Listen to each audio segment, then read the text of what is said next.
ជំរាបសួរពុកម៉ែបងប្អូនខ្ញុំបាទឈ្មោះផាន់នី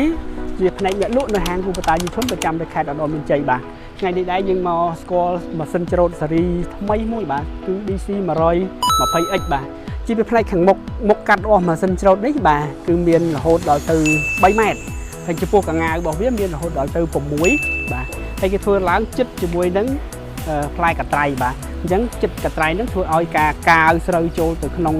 ក្បាលច្រូតហ្នឹងបានអស់ល្អអត់មានសល់តមកទៀតយើងមើលមកផ្នែកខាងបំពង់កនាំស្រូវចូលបាទបំផុតទៅ69សង់ទីម៉ែត្របាទវាធំបាទអត់ងាយអួលតមកទៀតយើងមើលបាទគឺខ្សែពៀនបាទខ្សែពៀនអូសទូបោកបាទខ្សែពៀនអូសទូបោកបាទមាន2ខ្សែបាទខ្សែវាធំធនបាទតពីខ្សែពៀនហើយយើងមកមើលផ្នែកបន្តទៀតបាទនេះគេហៅថាផ្លិតបក់លាមកឬមួយក៏គេហៅថាផ្លិតសម្រាប់បក់ឲ្យស្រូវស្អាតបាទវាគប់ផ្សំជាមួយនឹងផ្លិតបក់យើងមកមើលជាមួយនឹងបាទទូបោកបាទទូបោករបស់វាហ្នឹងមានប្រវែងរហូតដល់2.21 ម៉ែត្របាទ2.21 ម៉ែត្រហើយមានកញ្ច្រែងរហូតដល់ទៅ2ជាន់តែធ្វើឲ្យរែងស្រូវរបស់យើងហ្នឹងបានស្អាតល្អបាទគ្រឿងក្រោមរបស់វារឡូបាទរឡូរបស់យើងមានរហូតដល់ទៅ9គ្រាប់បាទរឡូរបស់វាធំល្អបាទបន្ទាប់ពីរឡូហើយយើងមើលមកកម្មកាយបាទកម្មកាយរបស់យើងនេះគឺនៅផ្នែកខាងក្រោយបាទកម្មកាយក្រោយមានន័យថាប៉ុងរបស់យើងនៅខាងក្រោយដែរហើយកង់មួយជាហៀងមកកង់មួយជាហៀងទៀតហ្នឹងគឺរហូតដល់ទៅ60សង់ទីម៉ែត្របាទហើយពីកង់មួយជាហៀងហ្នឹងរហូតដល់ចុងមួយជាហៀងទៀតហ្នឹងគឺ2ម៉ែត្របាទហើយចំពោះកម្ពស់បាទកម្ពស់ពីដីរហូតដល់ត្រឹមប៉ុងវានេះមាន40សង់ទីម៉ែត្របាទឬក៏4តឹកហើយពេលវាតង្កោងខ្លួនហ្នឹងតង្កោងបានមួយតឹកទៀតបាទអញ្ចឹងពី40ទៅ50សង់ទីម៉ែត្រមើលក្បែរហ្នឹងទៀតបាទធុងម៉ាស៊ុតរបស់វាហ្នឹង140លីត្របាទធ្វើការប្រើប្រាស់បានយូរហើយចំពោះធុងផ្ទុកស្រូវរបស់វាហ្នឹងផ្ទុកបានរហូតដល់ទៅ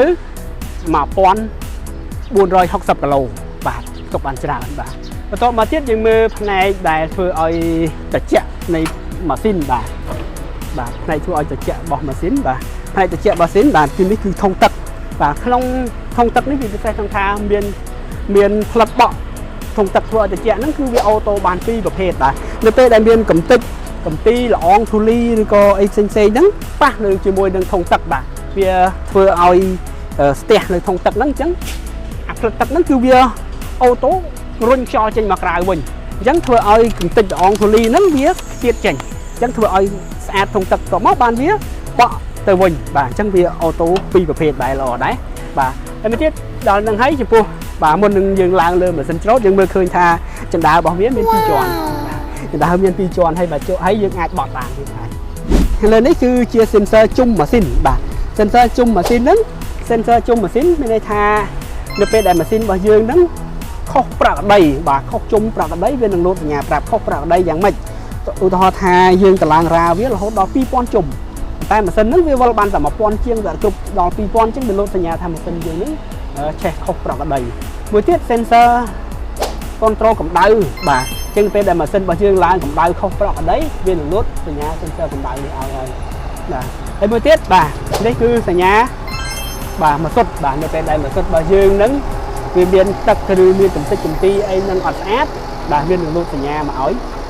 ថាម៉ាស៊ុតរបស់យើងហ្នឹងអត់ស្អាតអញ្ចឹងយើងធ្វើការសម្អាតម៉ាស៊ុតចេញបាទកងតាក់សុវត្ថិភាពនៅពេលដែលយើងមានបញ្ហាណាមួយដែលត្រូវការឲ្យម៉ាស៊ីនរបស់យើងហ្នឹងស្តុបដោយបន្ទាន់ណាមួយយើងក៏ទៅចុចកងតាក់ផ្លោះមកចេះមកអញ្ចឹងម៉ាស៊ីនរបស់យើងអត់ឆេះអញ្ចឹងពុកម៉ែបងប្អូនដែលត្រូវការម៉ាស៊ីនច្រូតស្រូវ DC 108X បាទកុំភ្លេចមកហាងគូផ្សារយីឈុនឧត្តរមានជ័យបាទមួយទៀតបងប្អូនដែលមានចម្ងល់តាក់ទងរឿងផ្សេងទៀតនៅលើម៉ាស៊ីនច្រូត DC 108X នេះដែរក៏អាចឆាតឬក៏ comment ចូលនៅក្នុងហ្នឹងជាសំណួរមកឲ្យខ្ញុំបាទបានដែរបាទអញ្ចឹងខ្ញុំមានតែប៉ុណ្្នឹងសូមអរគុណ